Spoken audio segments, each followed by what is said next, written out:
The Galactic Empire, a vast and seemingly invincible force stretching across the stars, had crushed countless civilizations under its might.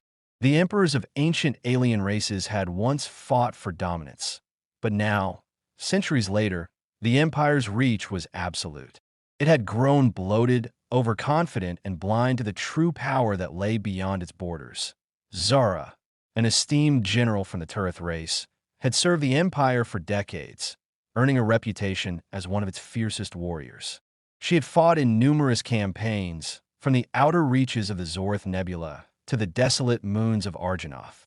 Zara had seen the destruction of entire worlds, the extinction of species that dared to oppose the Empire, and the silent collapse of civilizations too weak to survive. Her heart had hardened over the years, until nothing seemed capable of threatening the Empire's dominance. Nothing except for humanity. First, she had dismissed them as little more than a curious species, a primitive race struggling to rise from the ashes of its own violent past. But as the Empire's scouts ventured deeper into human space, Zara became aware of a disturbing pattern. The humans were unpredictable, chaotic even. Their history was filled with wars, rebellions, and crises, yet they always seemed to rise again, stronger than before. She spent years studying them, watching from the edges of imperial databases as human intelligence outpaced their technology and their moral convictions outshone their military might. Zara was unnerved by what she saw. Despite their primitive tools and seemingly naive worldview, the humans had an unyielding spirit, a trait the Empire had never encountered in such a raw, concentrated form. Zara, ever pragmatic, knew that the Empire could crush any threat, but she couldn't shake the feeling that something was different about this species. A growing sense of foreboding gnawed at her, urging her to act before it was too late. She had seen enough to know that humanity was not a species to be ignored. And so, she did the unthinkable. She requested an audience with the Emperor himself, in the Grand Hall of the Imperial Citadel. With towering statues of long-dead emperors looking down from their marble thrones, Zara stood before the Emperor, her armor gleaming in the cold light. She had served the Empire her entire life, but today, her heart was heavy with the weight of her warning. "Your Majesty," she began, her voice steady yet laced with urgency. "There is a species on the outer edges of our dominion. They call themselves humans." The Emperor, seated upon his grand throne, did not look up. His imperial gaze swept lazily over her, dismissing the report. "Humans. A trivial species, surely," he muttered. Zara stood tall, her pulse quickening with the knowledge that this might be her final chance to prevent an unseen catastrophe. "I have studied them extensively, my Emperor. Their technology is crude, their forces are weak, but their potential is—" She hesitated, choosing her words carefully. "Their potential is unlike any I have seen before. I warn you, they are resilient. If we do not act soon, they will pose a danger unlike any we've faced." The Emperor's lips curled into a dismissive sneer. "I've heard such tales before. Rebellions, uprisings, insurrections. We've crushed them all. Humanity is no different from any of the other primitive species we've extinguished. But they're different," Zara pressed, her voice sharpening. "You do not understand their spirit. They have the capacity to adapt and evolve faster than any race we've encountered. Their ability to overcome obstacles, against all odds, should not be underestimated." The Emperor leaned forward slightly, his expression cold and unamused. "General Zara, you have served us well, but this is no time for such paranoid delusions. You are dismissed." Her warning was brushed aside. Zara felt her heart sink, but she stood her ground. "I implore you to reconsider, Majesty. If we ignore them, it will be our undoing." The Emperor raised a hand, signaling for her to leave. "Enough. Your service to the Empire has been invaluable, but your obsession with these humans clouds your judgment. Do not speak of them again." Zara bowed, her face betraying no emotion, but inside, she felt a fire burning. She knew in her bones that this was not the last time the Empire would hear of humanity. As she left the Emperor's chambers, she could already feel the storm brewing, an unknown storm that would change the galaxy forever. Commander Celine's chilling declaration of war spread like wildfire across the galaxy. The surviving generals, once scattered and uncertain, now rallied together under a single, unbreakable banner: vengeance. The massacre of the 7,157 women had ignited something far more powerful than the flames of battle.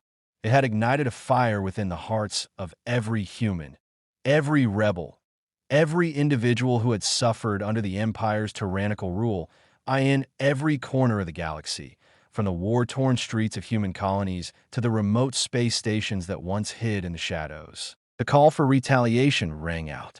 The rebellion was no longer fragmented. The death of their greatest leaders had birthed a collective resolve to reclaim their galaxy. The human spirit was not crushed. It had been transformed. Celine's leadership became a symbol of hope and defiance. The surviving generals, once scattered in small pockets of resistance, now unified under her command. These generals were more than strategists. They were warriors who had lived through the worst the Empire had to offer. Their rage was a potent weapon, and under Celine's guidance, it was harnessed with precision. But they couldn't wage this war alone. The human rebellion, though fierce, was outmatched in technology and resources. In their darkest hour, they sought alliances from those who also loathed the Empire's reign. The Federation of Light, a coalition of alien races who had long suffered under the Empire's oppression, saw an opportunity to strike at the heart of their shared enemy.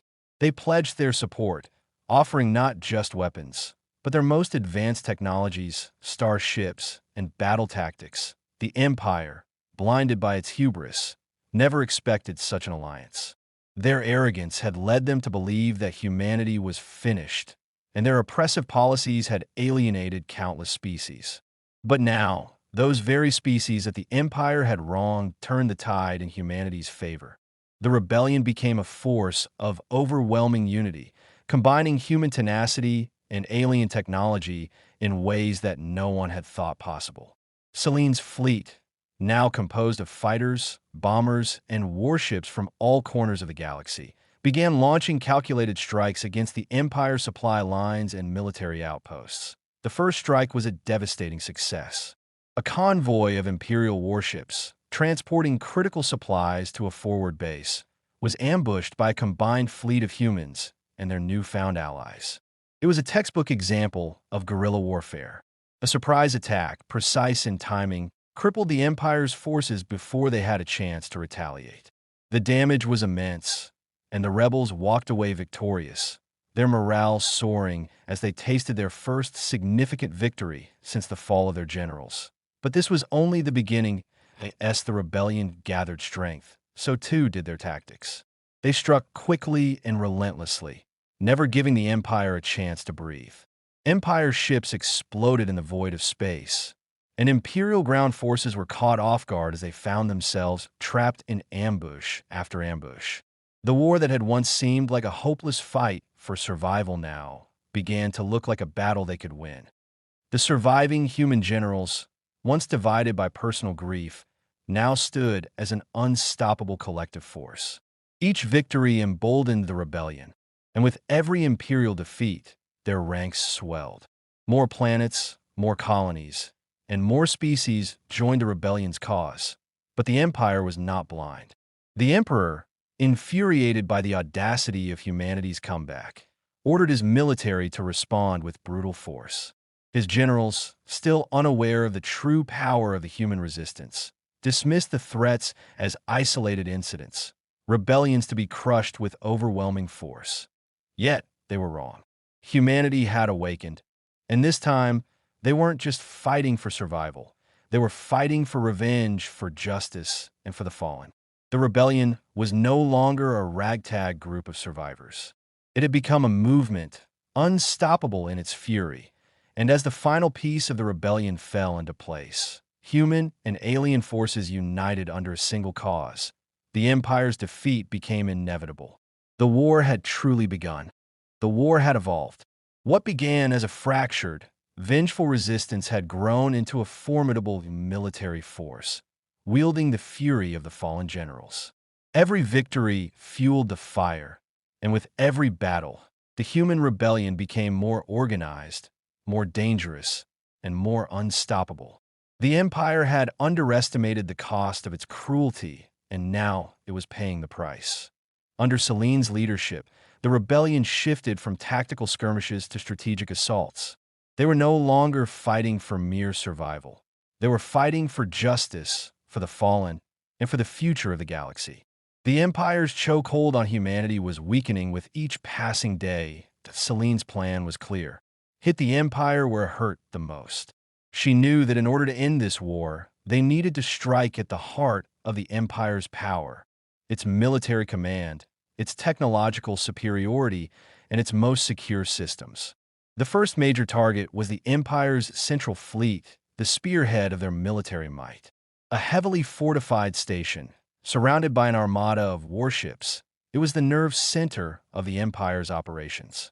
If the rebellion could destroy it, the Empire would lose its command structure and its strategic advantage. With the rebellion's forces now numbering in the millions, a daring assault was launched. Celine's fleet, now bolstered by advanced alien technologies and superior human tactics, snuck past the Empire's outer defenses using a network of hidden routes. The attack was timed to perfection. At the stroke of midnight in the Galactic calendar, a fleet of hundreds of ships, powered by stolen Imperial engines and retrofitted with alien cloaking devices, descended upon the station. The Empire's defenses were blindsided. The sudden onslaught overwhelmed their ships, and before they could react, the heart of the Empire's military operations was in flames. The rebellion had struck the first critical blow, but the Empire wasn't finished yet. As the rebellion celebrated their victory, the Emperor unleashed his final weapon, an enormous fleet of advanced warships, equipped with the most destructive weaponry ever created. These ships were designed to eradicate entire planets, and they were poised to end the rebellion once and for all. Celine knew this was the Empire's last stand. They had taken down one piece of the Empire's military, but now the full weight of its wrath was coming down on them. In the depths of space, two massive fleets would clash, each side knowing that only one would emerge victorious. The final showdown took place in the heart of the galaxy, within the shadow of the Empire's capital world. The battle was unlike any other. The sky was torn apart by lasers and explosions, the black void of space filled with the bright light of war. The Empire's warships were vast, their firepower nearly unmatched, but the rebellion had the advantage of purpose. They fought with a singular goal: revenge. Every ship in the rebellion's fleet carried the memory of the 7,157 fallen generals. Every strike, every maneuver, was personal. The Empire's fleet came at them like an unstoppable force, but Celine's tactics were ingenious. The battle was intense, but Celine had prepared her fleet with one final move that would turn the tide. Using the rebellion's newly forged alliance with alien species, they activated a powerful electromagnetic pulse that disabled the Empire's fleet systems, rendering their warships blind and vulnerable. Now, the battle was a matter of skill. Celine's fleet, smaller but far more agile, used the Empire's momentary weakness to their advantage. The void of space turned into a deadly dance, as rebels and Empire soldiers fought tooth and nail, knowing that the fate of the galaxy rested in their hands. And on the Empire's flagship, the Emperor watched in growing fury as his forces were systematically torn apart. He couldn't fathom how his once unstoppable army was being defeated. His generals tried to rally their forces, but the rebellion had become too much, too determined, too relentless. In the chaos of battle, Celine's ship, a symbol of human strength and defiance, tore through the heart of the Empire's flagship. The Emperor, in his final moments, stood alone, watching as his empire crumbled around him. His last words were full of disbelief. How? How could you defeat me? But Celine's response was simple, and it echoed the anger and grief of every human who had suffered under the Empire's reign. She said nothing. Her ship fired the final blow. The Emperor's reign had ended. The Empire was broken. Yet, the victory felt bittersweet. The cost of war had been unimaginable. Thousands of lives had been lost, and the galaxy was scarred by the destruction. But humanity had emerged from the ashes stronger, more united than ever. The road to recovery would be long, but the first step had been taken. The rebels, now the victors, stood over the remains of their greatest enemy. They had fought not just for survival, but for justice, for the memory of their fallen leaders. The war was over, but the story of the 7,157 would never be forgotten. Their names would live on in every star, every battle, and every free world in the galaxy. The final battle was over. The Empire, once an unshakable force, was nothing more than a crumbling monument to arrogance.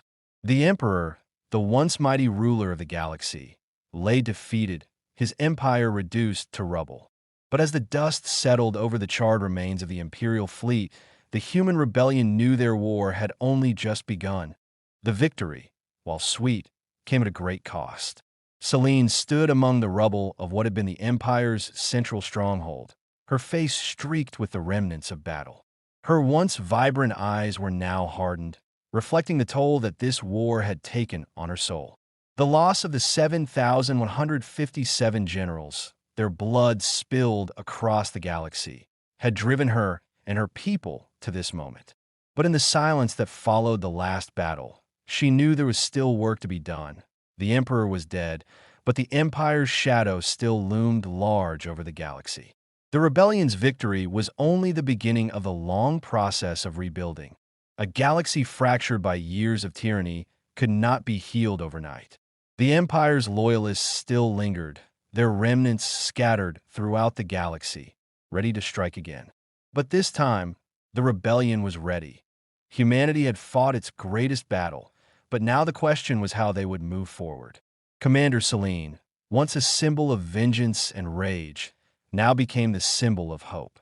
It was time for her to lead humanity not just in war, but in rebuilding the galaxy. With the Emperor gone, the Imperial forces were in disarray. Key military leaders had been either killed or captured, leaving the Empire's stronghold in chaos. Selene, unwilling to let this moment slip through her fingers, called for a summit, a gathering of the galaxy's surviving leaders, both human and alien, to discuss what came next. The rebellion's victory had drawn in more allies than they had ever imagined. The Federation of Light had stood by humanity's side, but now it was time to extend that unity even further. The galaxy had always been a place of division, species at war, planets in isolation, systems indifferent to the suffering of others. But now, after years of bloodshed, there was a chance to build something new. Selene stood before the assembly of leaders, her voice strong and steady. We have taken the first step toward freedom, but the road ahead will not be easy. Our world is broken, our people scarred, but we are united. Let this be the beginning of a new galaxy, one where oppression will never again take root, where unity and peace will reign. We will rebuild what was lost, not just for us, but for every sentient being who yearns for freedom. Her words rang through the chamber, and for the first time in centuries, there was a collective sense of purpose in the galaxy. Species who had once been at odds stood side by side, their differences set aside for a common cause. The true power of humanity, its spirit, its resilience, its ability to unite even in the darkest times, had inspired not just humans, but countless other civilizations to join in this new endeavor. But even as hope flickered on the horizon, Selene knew the scars of war would not easily fade. The rebellion's victory had left the galaxy forever changed. Planets lay in ruins, cities were nothing more than ashes, and countless lives had been lost. Yet, the fall of the Empire marked the end of an era of fear and subjugation, and the dawn of something far greater. The final vengeance had been achieved. The 7,157 generals, heroes who had led the charge for freedom, would never be forgotten. Their sacrifices, their unwavering courage, had inspired a galaxy to rise up and take its future into its own hands.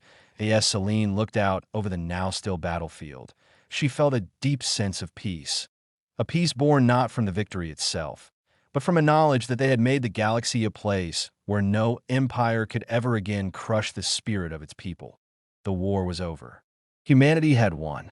But the work of rebuilding, of creating a galaxy that valued freedom, unity, and hope, was just beginning.